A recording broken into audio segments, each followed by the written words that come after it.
Well, who can stop the Melbourne City juggernaut? 3 wins from 3, 6 goals scored, just 1 conceded. The back-to-back premiers have picked up where they left off last season, a relentless pursuit of silverware that is fast becoming part of their DNA, even if that grand final loss still burns. They've now been top for 22 weeks consecutively, going back to the start of last season. Standing in their way today, Wellington Phoenix, who are one of 3 teams in the A-League Men's who are yet to win and who haven't beaten City here at Amy Park since December 2013, when Stein Hausigams netted the winner and when City was still hard. So let's take a check on the team lineups for today's game, starting with Melbourne City. Just the one change. Taras Gomulka returns from suspension, freeing up Matt Leckie to resume a more attacking role. Andrew Naboot is the fall guy, dropping down to the bench, with Marco Tilio retaining his place in the starting 11. Scott Jamieson is fit after a groin injury caused him to miss the Melbourne derby, but he starts on the bench with Jordan Boss continuing at left back. A day after his 20th birthday, Jamie McLaren continues to deputise as captain. Now, Ufuk Talay has rung the changes, as mentioned, for the next 5 in total. Callan Elliott comes in at right back, with Tim Payne moving centrally and Josh Laws dropping down to the bench. Costa Barbarousa, Steven Ugarkovic, Bozidar Kraev and Oscar Zavada are all benched as well.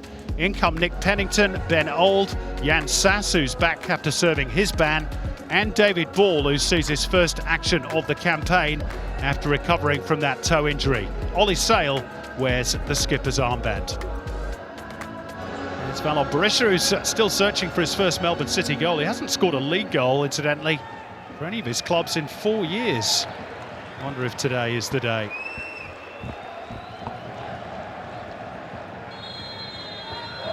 So Melbourne City kicking from right to left in this first half. Wellington Phoenix through the kick-off. The 16th meeting between these two at Amy Park. 9 wins for City, 5 draws.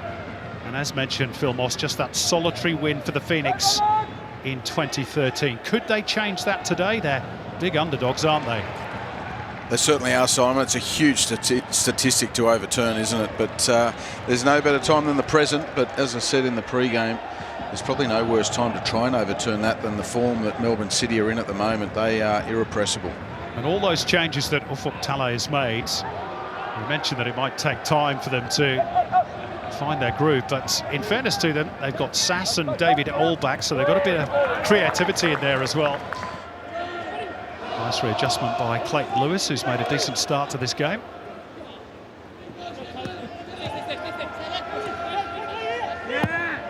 Lewis again to go cross field. Well, he certainly found his range of passing in the early moments. The Wellington midfielder, Jan Sass on the turn. Slips it through, and a chance for David Old to unleash one. David's ball, and in the end it's Sam Sutton who had a clean strike at goal but couldn't hit the target, the left back. Gee, I think that's a great chance for Sam Sutton there, and Wellington have settled into a rhythm very quickly, actually, the way they've played that ball around. And look at that, that's a perfect height for Sam Sutton. He needed to have more composure there.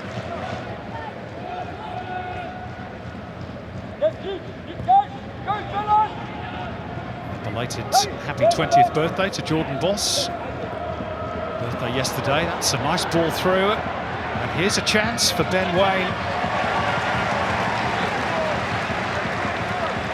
The Waine train for now is stuck at the terminal. Some good defending from Thomas Lamb there. He really made the angle difficult for Ben Waine, who we know has been in good form. From a Wellington point of view, Lamb got his positioning just right, stayed on his feet, stayed strong.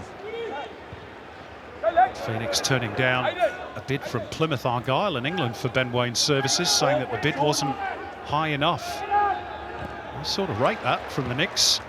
If you want him, you pay the money that we demand. Not sure how Ben Waine feels about it, but his chance will come. Certainly will, and we'll see how he feels about it in his performances. But as we always say to players, control the controllables. The better you play, the more interest there'll be and the more they'll pay for you.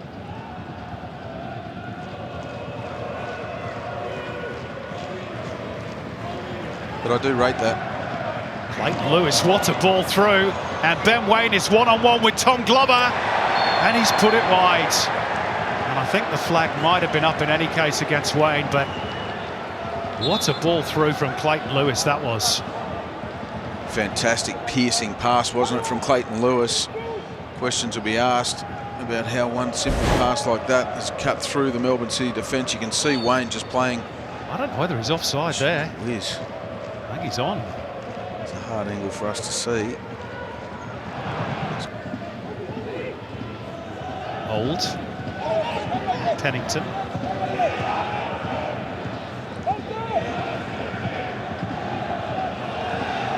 Square by Wootton for Payne.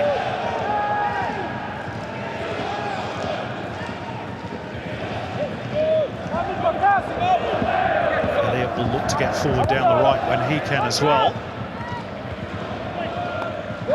Slightly errant past that by Payne, and Tilio is onto it, and he's away from Lewis. Chance brewing here, it's Marco Tilio, it's charged down, second chance. Fantastic save by Ollie Sale, but it doesn't matter, it's going to be a penalty for handball. And Melbourne City are going to have the chance from 11 metres. Scott Wootton penalised for handling the ball. Adam Kersey was right on the spot. Well, you can put that down to the Melbourne City press. They were so patient, they went in numbers, they forced the mistake from Wellington, and then they went forward through this man here, Marco Tilio. You know what he wants to do. He wants to take players on. There's the strike, there's the handball. Adam Kersey played a good advantage to see if it was going to find the back of the net at the second go. It didn't, and it's from the penalty spot. McLaren against Sale. No mistake, regular as clockwork. The name McLaren once again on the score sheet, his 5th of the campaign, and Melbourne City hit the front. Steel in his eyes, ice in his veins, Simon. Fantastic finish from Jamie McLaren. You can see he is so focused on the job at hand, but also getting on that plane to Qatar. As we see the replay there, Tilio striking the hand of Payne. And as you said, Ollie Sale with a fantastic save. But here it is here. The eyes have it. He shows one way, plays the other, and it's a wonderful finish from the penalty spot on the Harvey Norman replay.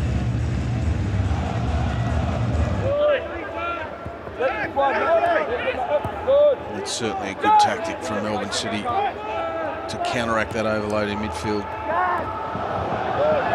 It's got away from Sass, and Wellington could be in trouble here. It's Leckie, and he's found Marco Tilio, who makes it 2.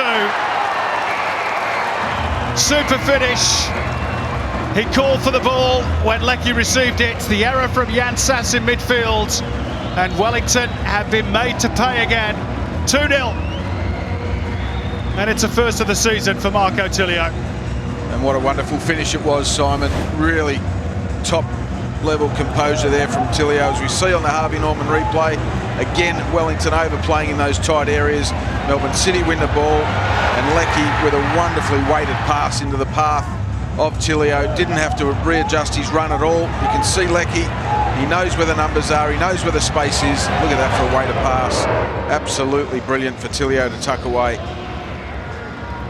And a very calm finish as well, with his less favoured right foot. So they've been, to some degree, I know Melbourne City have had to finish it, but on 2 occasions. But here they go again, turning the ball over. It's McLaren.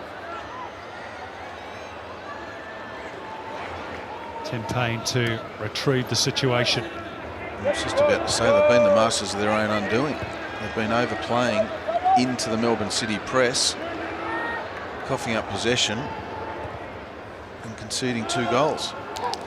Barisha, handy ball, and Sale and his teammate collide with each other, and medical attention is going to be required. Callan Elliott barging into his own goalkeeper from Barisha's little clip ball. Oh, it's fairly heavy on the head of the keeper as well.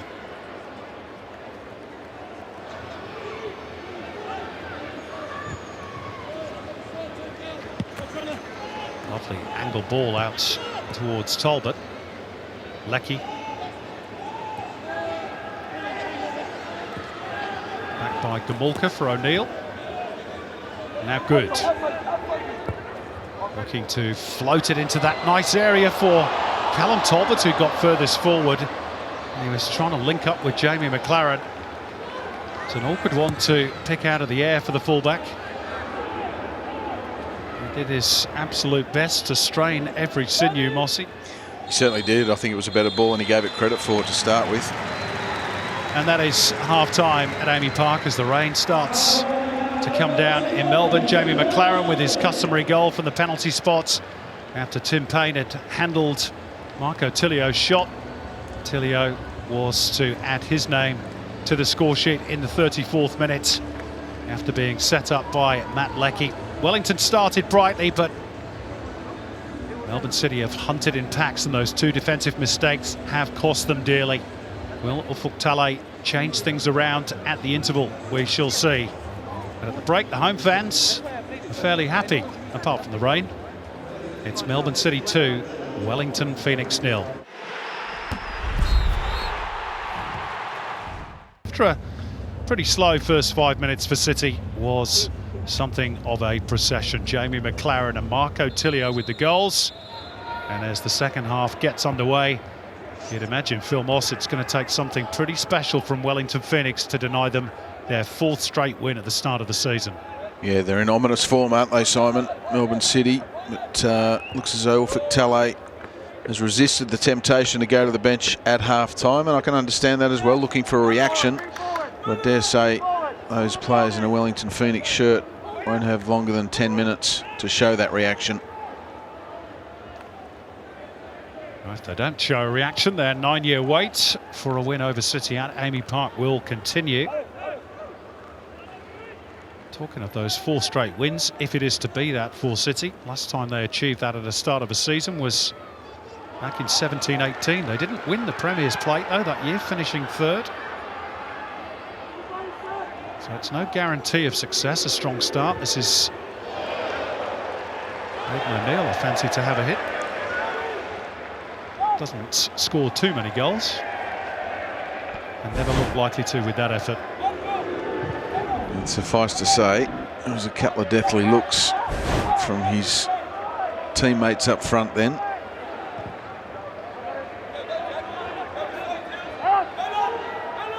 Chested down by Tilio. Cutting in as he likes to do on that left foot.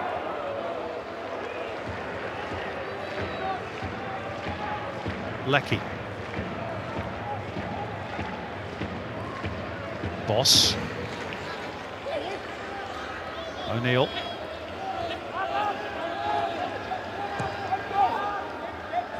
Talbot. Berisha. A little bit quiet, Ballon Berisha. A little bit. You saw the quality though of that first touch. There's that press again. Chance for 3. McLaren. Wellington were appealing for offside. He hit it straight at Ollie Sale in any case, Jamie McLaren.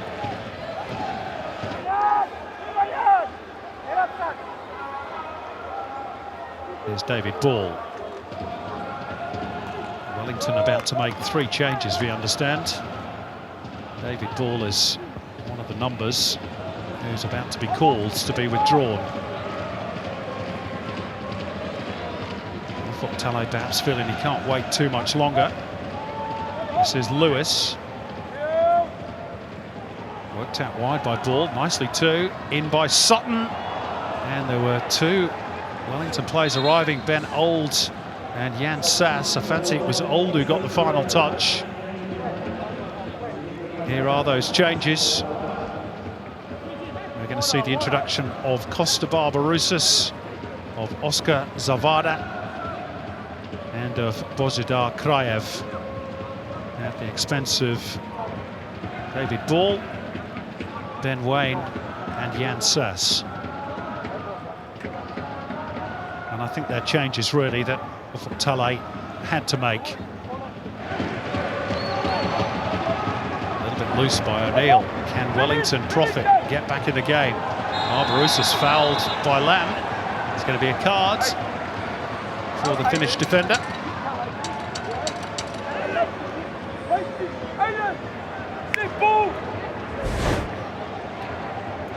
That's where Costa Barbarouses is dangerous. When he gets into those areas, he can go one-on-one with players. Fontale's changes have had an impact. It's going to be Clayton Lewis with the set piece towards the back post. It's 2-1. Or is it? No, flags up. Bozidar Kraev thought he'd pull one back, but the flag was raised. I believe they're checking for offside.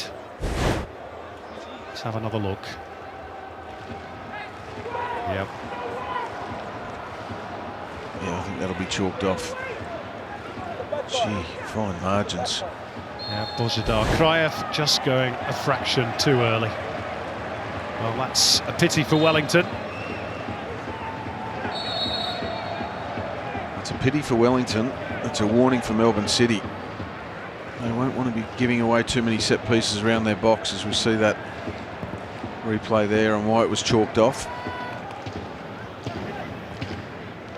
Earlier on today, of course, Adelaide celebrated their return back to Coopers, the newly refurbished Coopers, with a 2-1 win over Perth. How about that for a retrieval from Kraev? I think he's got a point to prove, hasn't he, after being left on the bench today. Here he is again, the Bulgarian, and threads it through. Chance here, Zavada! It's agonisingly wide for Wellington Phoenix, but the substitutes are making an impact for Fontale. They certainly are. Kraev, with that point to prove, scored last week and that loss to Newcastle. Wonderful little ball into Zavada. Gee, there wouldn't have been much in that. Here's that change, and it's the end of the section for Marco Tilio, has been outstanding today. It's a vote of confidence by Paddy Kisnorbo, leaving him in the team at the expense of Andrew Naboot.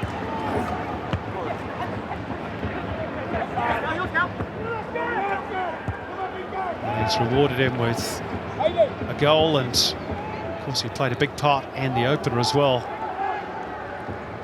He certainly did, and he was good just in general play as well, apart from the 2 goals. Tilio. So there's Jordan Boss inside the penalty box. It's McLaren. Is there a bit of contact there? Waved away by Adam Kersey.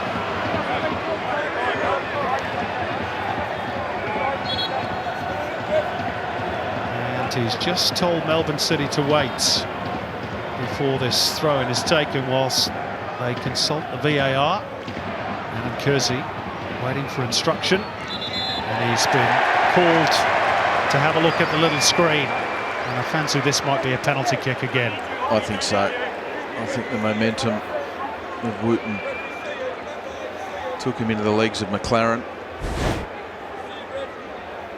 Well, you're taking a big risk, aren't you, when he goes sliding in like that in the penalty box. They're having a good old long look at this. The thing is, there was no need for Wooten to go in like that. There was plenty of numbers around the ball.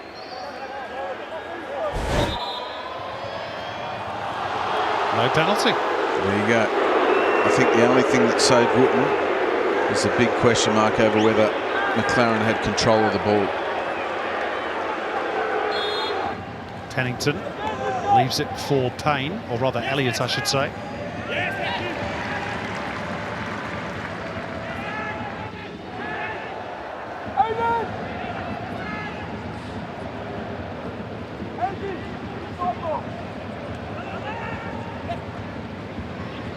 Barbarouses. Another corner for Wellington. Again, Van de Ven. Diligent in his defensive duty. If the Phoenix comeback is to arrive today, it needs to start fairly soon. Crossed arms again, the signal for teammates of Clayton Lewis in towards that near post, helped on by Kraev again. And thumped in by Sam Sutton. Only his second A-League men's goal. On the Harvey Norman replay, we see Sam Sutton. This time he gets it right.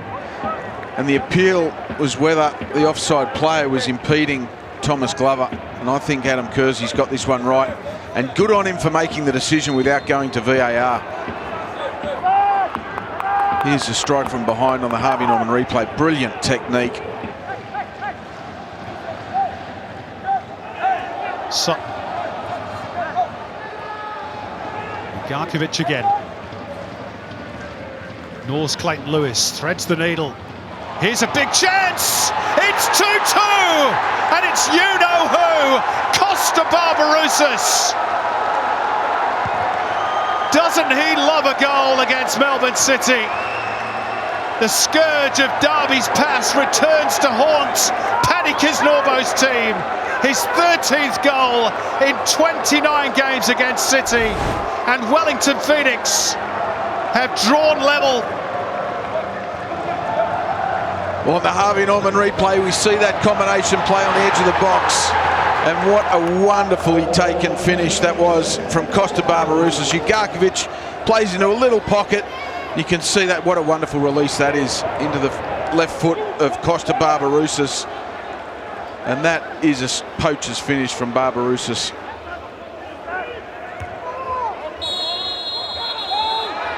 This is going to be a booking. And look at the clarets.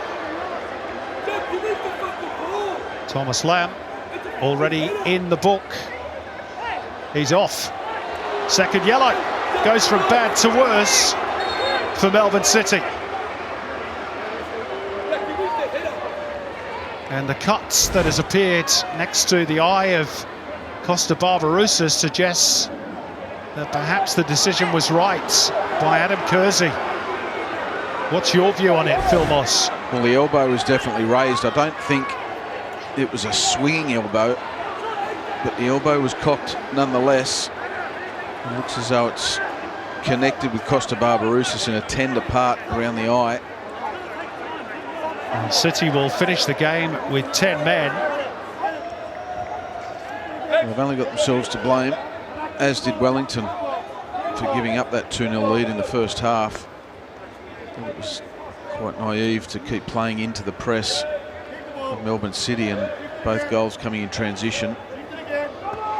Likewise, in the second half, Melbourne City didn't put them to the sword. Left themselves vulnerable.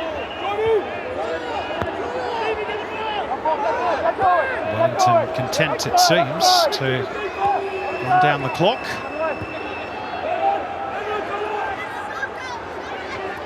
And they force one final chance and maybe end that long wait for a win at Amy Park against City. December 2013, Stein Housigham's with the winner that day.